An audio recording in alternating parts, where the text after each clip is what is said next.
Bienvenidos una vez más a su espacio Cartas Abiertas, el podcast. El día de hoy vamos a estar mirando detalladamente capítulo 13 y 14 del Evangelio de San Juan.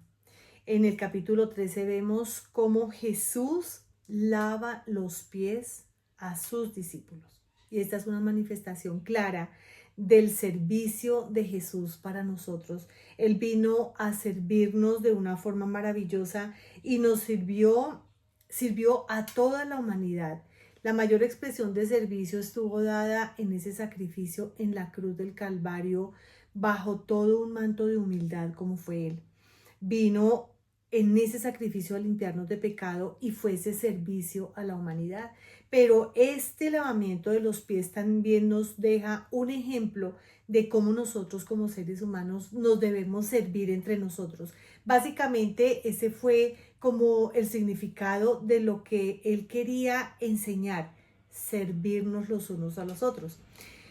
Nos muestra también cómo ya en este punto de la historia el diablo había trabajado ya en la mente de quien lo iba a entregar, de Judas Iscariote. Él ya había trabajado allí en la mente de él ya había concebido el hecho de entregarlo, de traicionarlo. Y nos muestra que estaban todos sentados a la mesa, todos sentados estaban allí. Y de un momento a otro el Señor Jesús se levanta, se quita su manto, coge una toalla, se la ciñe en la cintura, coge unas tinajas con agua y se arrodilla, porque lo que iba a lavar era comenzar a lavar los pies de cada uno de sus discípulos. Él comienza a hacer esto y yo me los imagino a ellos mirando así todos extrañados, ¿qué está haciendo el Señor? ¿Por qué nos está lavando los pies?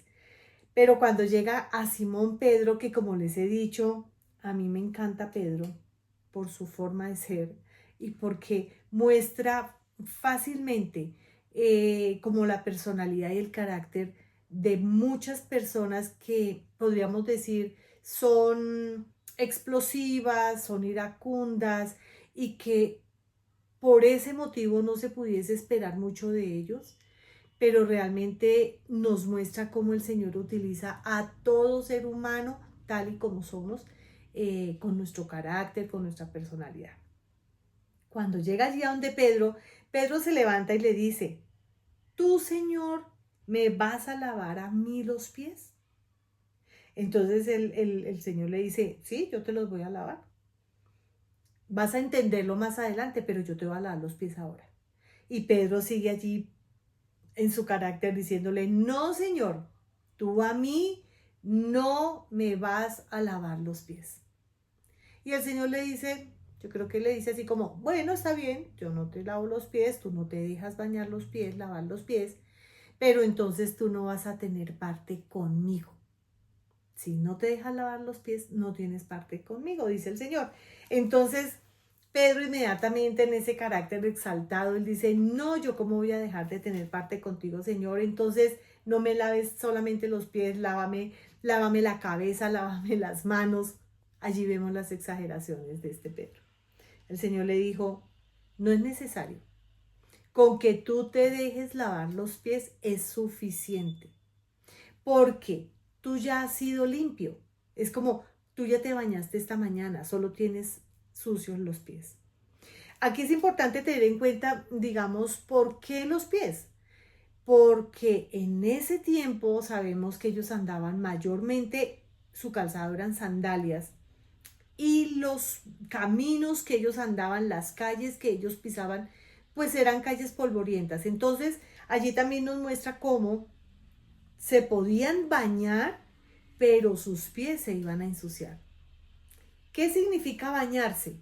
Significa que estando con ellos y recibiendo de su palabra, ellos ya estaban siendo limpios, pero que la enseñanza que nos quería dejar Jesús allí era que así como Él nos lavó los pies, nosotros nos debemos lavar los pies entre nosotros. Significa que nos debemos ayudar, que nos debemos apoyar, que debemos colaborarnos unos con otros. Eso era lo que el Señor básicamente quería dejar allí.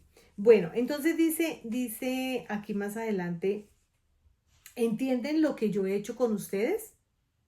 Ustedes me llaman maestro y señor y dicen bien, porque lo soy. Pues si yo, el Señor y el Maestro, he lavado sus pies, también ustedes deben lavarse los pies unos a otros. Termina este episodio, comienzan a comer y el Señor predice que hay un traicionero entre ellos, que hay uno que lo va a entregar. Él ya comenzó a preparar, realmente estos son de los últimos sucesos que ocurren en la vida de Jesús y sus discípulos antes de realmente ya ser entregado al sacrificio. Entonces él dice, yo no me quiero referir a todos, ¿no? No dice, no es todo el mundo, pero hay uno. De los que están aquí hay uno. Dice, el que comparte el pan conmigo, hay uno de los que comparte el pan conmigo que me quiere hacer la zancadilla. Y todos comienzan a preguntarse, ¿quién es él? ¿Quién será? O sea, ¿qué está pasando? ¿Quién lo va a traicionar y cómo lo va a hacer?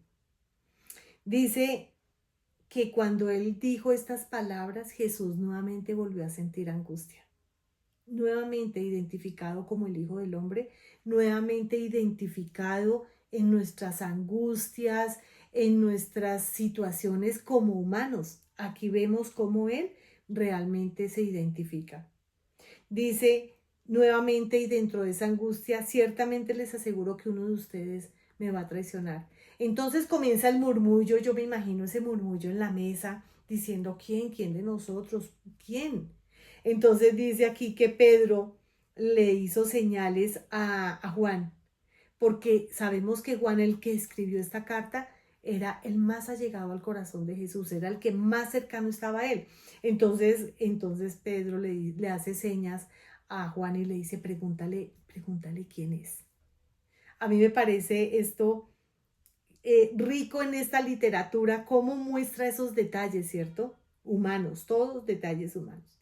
Entonces, le preguntan, le dicen, ¿quién es, Señor Jesús? Dinos quién es. Y él les dice, a quien yo le dé este pedazo de pan y lo moje en el plato, él es el que me va a traicionar. Y el Señor parte un pedazo de pan, lo moja en el plato y se lo entrega a Judas Iscariote.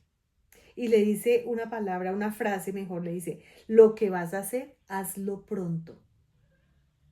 Y así fue como Judas Iscariote coge el pan y se lo come. Pero así mismo como él se lo come, él se paró de la mesa y salió y se fue.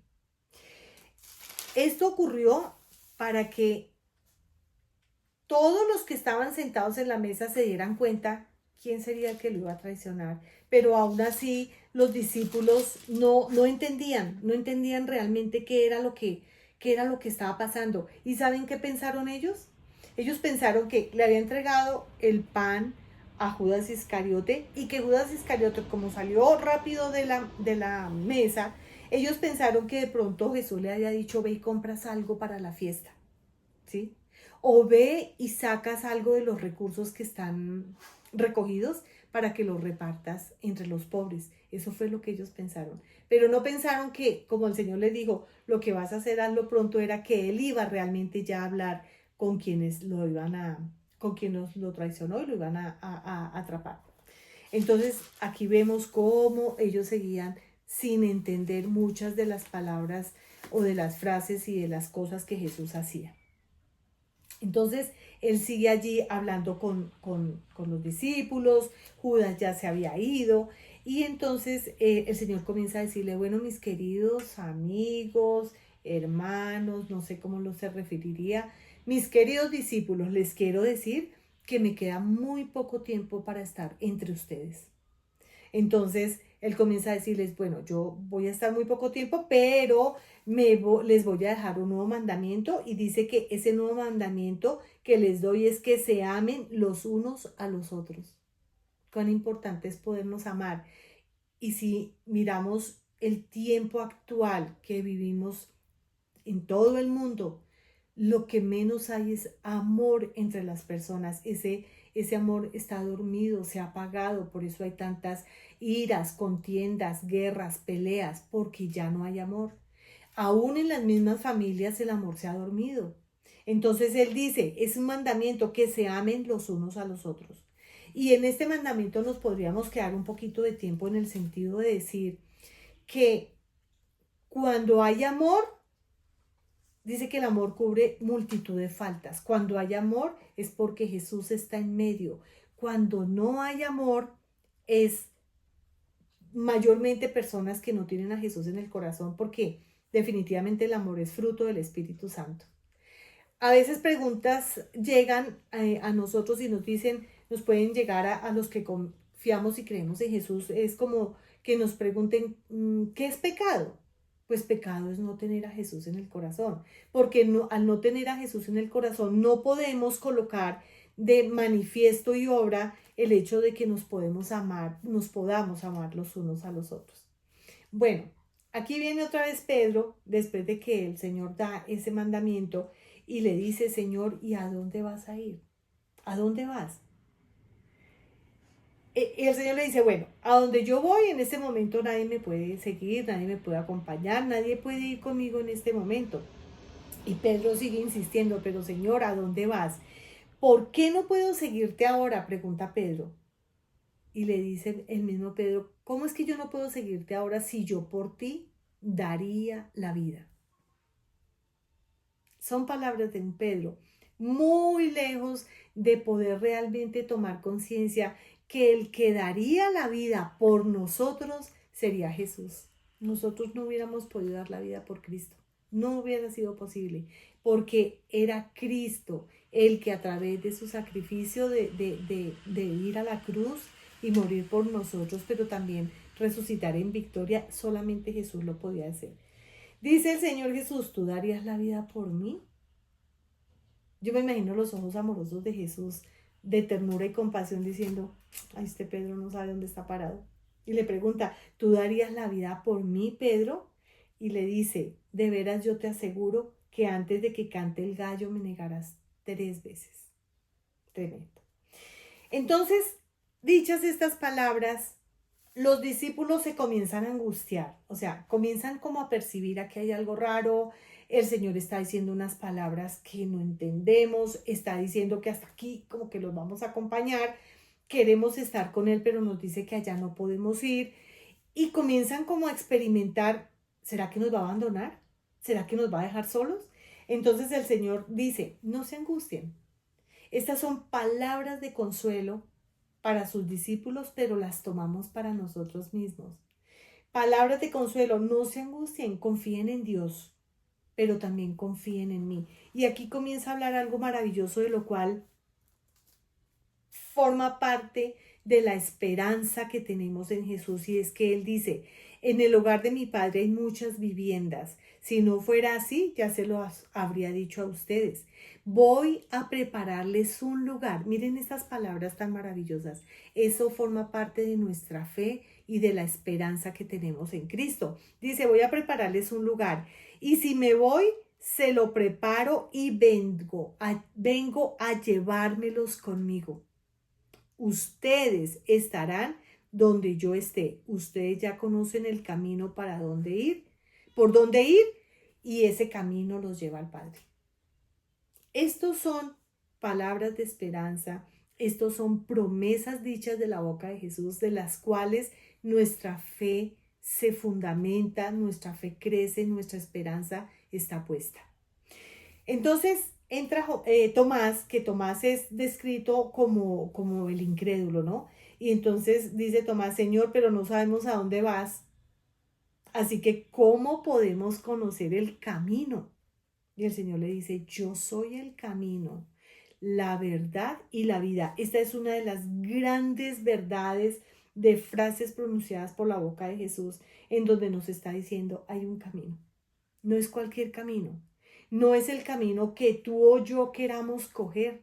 Es el camino que Él nos deja a través de su palabra, que nos muestra que el único camino es Jesús. Para mucha humanidad, para muchos seres humanos, hay muchos caminos. Dice la palabra del Señor que hay muchos caminos que su fin nos conduce a muerte. Porque el único camino es Jesús. Yo soy el camino, la verdad y la vida, dice Él. Aquí nos comienza a mostrar el camino al Padre. El camino al Padre es Jesús. Dice, nadie llega al Padre sino por mí. Si ustedes realmente me conocieran, conocerían también a mi Padre. Entonces nos damos cuenta cómo Jesús muestra el camino. Dice, yo soy el camino, la verdad y la vida. No hay otra. Está expuesto en su palabra. Entonces Felipe dice, bueno, Señor, yo entiendo esto como que ya tú estás hablando mucho, estamos confundidos. Dice, muéstranos al Padre y con eso nos basta. Y el Señor le dice, pero Felipe, o sea, qué paciencia la del Señor Jesús para decir las cosas, para repetirlas y que ellos no entendían. Y le dice, pero Felipe, tanto tiempo llevo yo entre ustedes y todavía no me conoces. El que me ha visto a mí, ha visto al Padre. ¿Cómo puedes decir, muéstranos al Padre?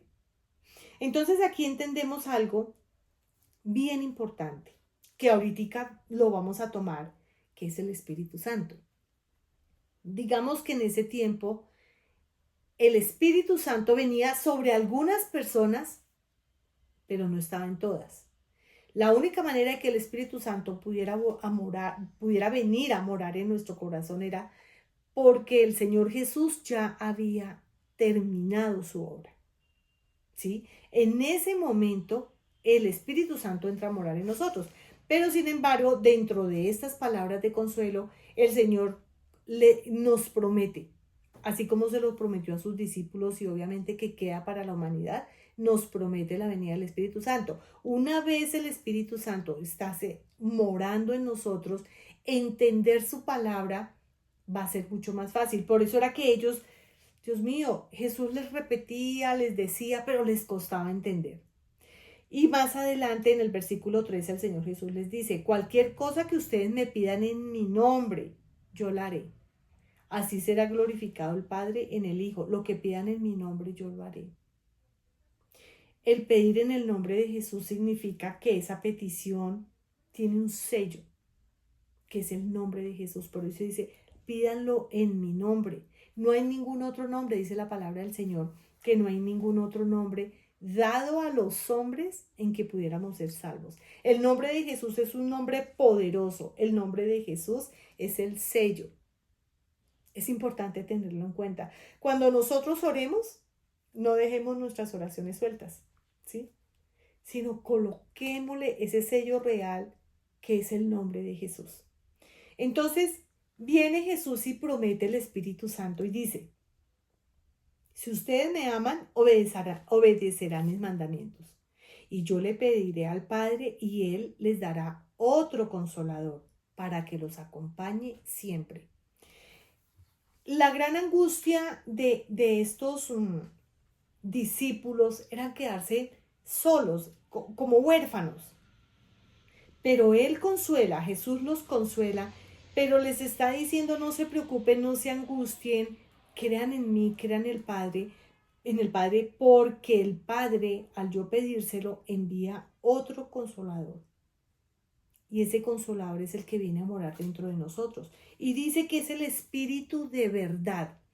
Por eso es tan importante recibir a Jesús en nuestro corazón, porque en el mismo momento en que recibimos a Jesús en nuestro corazón, el Espíritu de verdad toma posesión nuestra.